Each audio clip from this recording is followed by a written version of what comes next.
Hello' দোস্ত, কি খবৰ? ভালে আছেনে? মই আগত যেনেকৈ ৰেগুলাৰ ভিডিঅ' দি আছিলোঁ, ইউটিউবত মই ৰেগুলাৰ ভিডিঅ' দি আছিলোঁ, ৰেচিপি ভিডিঅ'। এতিয়া মই সপ্তাহত এটা ভিডিঅ' আপলোড কৰিম, দেওবাৰে 5:30টাত।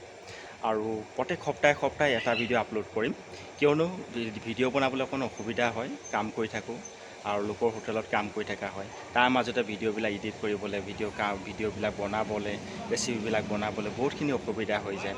তো ভাবিছোঁ কি মই সপ্তাহত এটা ভিডিঅ' ইউটিউবত দিম, আৰু ফেচবুকত মই যি মিঠাই বনাই থাকোঁ ৰেগুলাৰ দি থাকিম, সেয়া ভিডিঅ' আপোনালোকে পাই থাকিব। কিন্তু ইউটিউবত মই সপ্তাহত এটা ভিডিঅ' দিম। আৰু ভিডিঅ'বিলাক চাই যদি ভাল পাইছে, এটা লাইক এটা কমেণ্ট কৰিব নাপাহৰিব। সদায় কষ্ট কৰি থাকিম আৰু সদায় কষ্ট কৰি যাম, আৰু আপোনালোকক অকণমান মৰম আৰু আশীৰ্বাদ লাগে যাতে আগবাঢ়ি যাবলৈ। কাৰণ চেষ্টা চলাই আছোঁ, কষ্ট কৰি আছোঁ। আজিলৈকে মই সফলতা পোৱা নাই। ফেচবুকত পাইছোঁ, ইউটিউবত পোৱা নাই। তথাপিতো ইউটিউবত মই চেষ্টা চলাই আছোঁ আৰু আগবাঢ়ি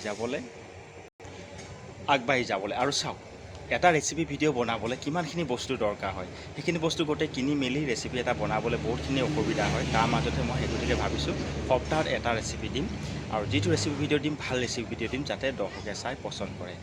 যদি ভিডিঅ'টো চাই ভাল পাইছে, এটা লাইক এটা কমেণ্ট কৰিব নাপাহৰিব।